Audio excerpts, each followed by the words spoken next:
नमस्कार, प्रखर राजपूत को देख रहे हैं आप। और आज तारीख है 3 मार्च साल 2026 और इजराइल, फिलिस्तीन, लेबनान, पाकिस्तान, भारत समेत पूरी दुनिया की खबरों के साथ एक बार फिर से आपके सामने हाजिर हुआ हूं। दोस्तों, इस वीडियो में हम आपको बताएंगे कि ईरान ने पहली बार अपनी फतह मिसाइल को चला दिया और इस मिसाइल के चलने के बाद आखिर अमेरिका और इजराइल के अंदर कितना दहशत का माहौल है और क्या कुछ इसका इंपैक्ट रहा है, इसके बारे में दोस्तों हम आपको डिटेल में समझाएंगे। और साथ ही इस समय सऊदी अरब में जो अमेरिका की एम्बेसी है रियादा के अंदर, वहां पे डायरेक्ट ईरान ने मार, और इस हमले के बाद उस एम्बेसी का क्या हुआ इसके बारे में भी हम आपको डिटेल बताएंगे दोस्तों। और साथ ही इस वीडियो में आपको यह भी बताएंगे कि अब इराक के जो मिलिशिया ग्रुप हैं वो भी इस जंग में अब कूद चुके हैं और साथ ही अमेरिका की ईंट से ईंट बजा रहे हैं। यानी अमेरिका के जो लोग हैं, अमेरिका के जो सपोर्टर हैं, आज पूरे मिडिल ईस्ट में मार खा रहे हैं। और साथ ही यहां से एक बात और कंफर्म हो गई है कि जिस छत्रछाया में इजराइल, जिस छत्रछाया में सऊदी अरब, दुबई, कतर और ये तमाम जो देश थे अपने आप को सुरक्षित और महफूज महसूस करते थे,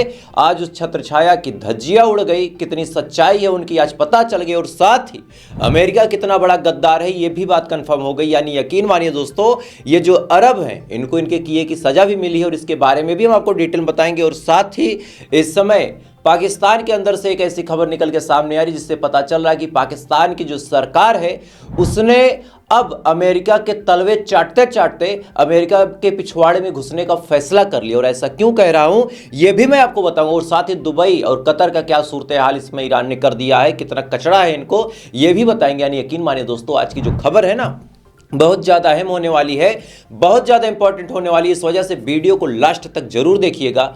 चैनल पे नए हैं तो वीडियो को लाइक करके, चैनल को सब्सक्राइब करके अपना प्यार जरूर दीजिएगा। और साथ ही ईरान और इजराइल की इस जंग में आपकी दुआओं के हाथ किसके लिए उठते हैं मुझे कमेंट करके बताइएगा। तब तक एक एक करके मैं आपको खबरें बताता हूं। और सबसे पहली खबर दोस्तों निकल के सामने आ रही है सऊदी अरब से। दरअसल सऊदी अरब को लगा था कि हम तो अमेरिका के बड़े क्लोज हैं, बड़े नियर डियर हैं, हमारे पास इतना पैसा है, हमारे पास इतना टूरिज्म है कि हमें ईरान क्या ही कर लेगा, ईरान हमारा क्या ही बिगाड़ लेगा। ईरान ने पहले दिन सऊदी अरब को छोटा सा एक झटका दिया था कि देख लो अमेरिका तुम्हारे लिए नहीं खड़ा होगा। लेकिन सऊदी अरब ने क्या किया, सऊदी अरब ने अमेरिका से कहा कि चूंकि ईरान ने हमें छोटा सा झटका दिया, इस वजह से आप चाहे मालिक, आप चाहे जिल्ले इलाही तो हमारे एयरबेस का इस्तेमाल कर सकते हैं। जब ये बात बोली थी सऊदी अरब ने, तब भी ईरान ने समझाया था कि तुम मत पड़ो बीच में, बहुत लात खाओगे। लेकिन सऊदी अरब ने अमेरिका के एयरबेस को कहा कि आप ऑपरेशनल तौर पे हमारी ज़मीन का इस्तेमाल करें, हमारे एयर स्पेस का इस्तेमाल करें। और इसी के जस्ट बाद दोस्तों आज जो इस समय सऊदी अरब के अंदर रियादा जगह है जहां पे अमेरिकन एम्बेसी है, वहां पे डायरेक्ट मिसाइलें मारी हैं सऊदी अरब के अंदर ईरान ने। और इन मिसाइलों के बाद खबर यह है कि जो वहां पे अमेरिकन ऑफिसर्स मौजूद थे वो सब मारे गए। अब इस पे डोनाल्ड ट्रंप का कहना है कि 24 घंटे के अंदर हम बड़ा एक्शन लेंगे। लेकिन बात वही है कि तुम किसी को भी नहीं बचा पाए। जिस छत्रछाया के अंदर सब लोग अपने आप को बड़ा सुरक्षित समझते थे, ये सोचते थे कि हमारे ऊपर कोई भी आँच आई तो सबसे पहले अमेरिका आएगा। आप देखिए ना, सऊदी अरब मार खा रहा, आप देखें कतर कैसे मार खा रहा, दुबई का तो मार मार के डब्बा बंद कर दिया। ठीक है, बहरीन को इतना रेला कि बहरीन बहरा हो गया, कतर को कितना मारा, इधर साइप्रस को कितना मारा। इन तमाम देशों को मारने के बाद अमेरिका का एक भी डिफेंस सिस्टम काम नहीं आया। और ऐसे हाल में अरबों को उनके किए की पूरी कमाई यहीं की मिल गई और अमेरिका ने गद्दारी फिर इनके साथ कर दी। बाकी सच्चाई ये है कि अमेरिका अगर सच में बचाने पे आता तो बचा ले जाता। अमेरिका के पास कई सारे ऐसे हैवी इक्विपमेंट हैं जो ईरान की मिसाइलों से इन लोगों को महफूज कर सकते थे, लेकिन अमेरिका ने इनको लात खाने दिया। चूंकि अमेरिका भी जानता है कि ये जब अपने भाइयों के सगे नहीं हुए तो ये अमेरिका के सगे क्या होंगे। बहरहाल अब इस समय जंग धीरे धीरे बहुत आगे बढ़ती चली जा रही है। चूंकि अब देखिए कि सऊदी अरब में जो अमेरिकन एम्बेसी है उस पर ईरान ने हमला किया, साथ ही दुबई के एक होटल पे बड़ा हमला किया।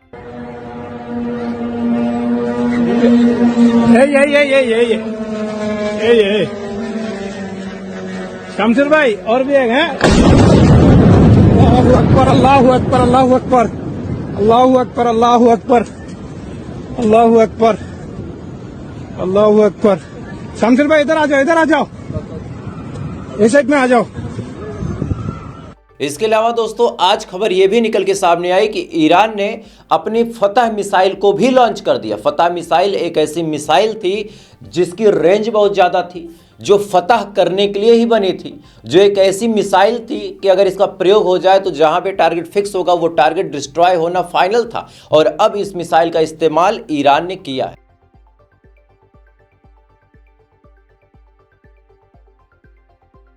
इस वीडियो में आप साफ तौर पे देख सकते हैं कि फतह मिसाइल और उसके पीछे छोटी छोटी मिसाइलें जो अलग अलग नामों से हैं, जिनका नाम ज़्यादा अभी तक फाइनल क्लियर नहीं आया है, तो उनका नाम कोई मैं नहीं लूँगा। लेकिन आप देखिए कैसे फतह मिसाइल लीड करते हुए जा रही है और उसके पीछे छोटी छोटी मिसाइलें हैं और ये 11-12 देशों में से किसी पे भी गिर सकती है। चूंकि ईरान ने तो कसम खा ली कि जिस देश ने गद्दारी की है उस देश को हम मार के ख़त्म कर देंगे। यानी साफ तौर पे इस समय खबर ये है और इंटेंशन ईरान का ये है कि इतना नुकसान करेगा ईरान, इतना नुकसान करेगा कि अमेरिका के भी फट के फ्लावर हो गए। और उसके पीछे बड़ी वजह क्या है मैं बताऊंगा, अंधभक्त यकीन नहीं मानेंगे, आप बताएंगे, गोदी मीडिया चलाएगी नहीं। लेकिन अगर ऐसा हो कि अमेरिका अपने मुंह से बता दे कि यार ईरान से हम नहीं लड़ पाएंगे तो कैसा रहेगा। चलिए बयान सुना देता हूं मार्को रूबियो का। मार्को रूबियो ने दोस्तों साफ तौर पे कहा कि हमारे B-2 बम्बर वहां पे हैं, हमारा जेरल्ड फोर्ड है, हमारा अब्राहम लिंकन है, लेकिन इन तमाम बम्बरों से और इन तमाम जो भी शिप है, सबमरीन है, इन सब से क्या चलाया जाएगा, मिसाइल ही ना।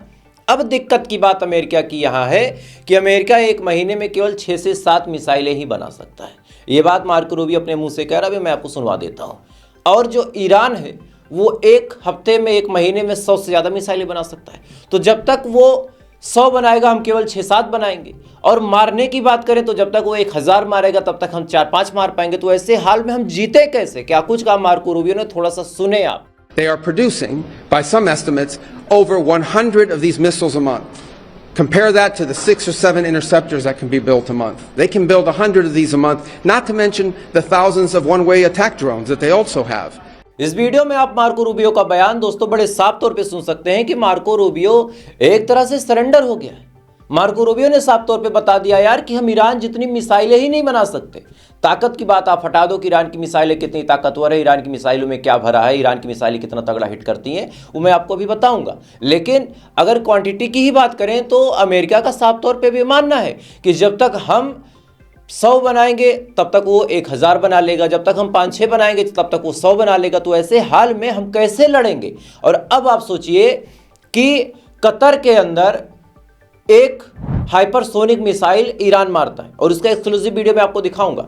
एक हाइपरसोनिक मिसाइल ईरान जब मारता है तो उसको इंटरसेप्ट करने के लिए 11 मिसाइलों को छोड़ना पड़ा। 11 मिसाइलों को, 11 जो पेट्रियट मिसाइल है उनको छोड़ना पड़ा और इसके बावजूद भी उनको इंटरसेप्ट नहीं कर पाया। मतलब ईरान की एक मिसाइल को इंटरसेप्ट करने के लिए अमेरिका ने 11 मिसाइलें छोड़ी और वो भी काम नहीं आई। उसके बाद वो डायरेक्ट जाके हिट करता है ईरान का मिसाइल। एक बार वीडियो देखें।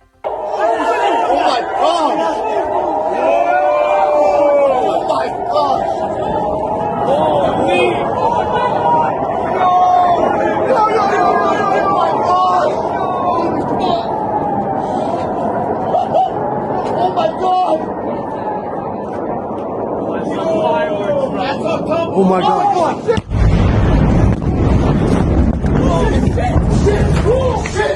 इस वीडियो में आप साफ तौर पे देख सकते हैं कि किस हिसाब से 11 मिसाइलें छोड़ने के बाद भी एक ईरानी मिसाइल इंटरसेप्ट नहीं की जा सकी। अब यहां पे नंबर का गेम आप समझिए।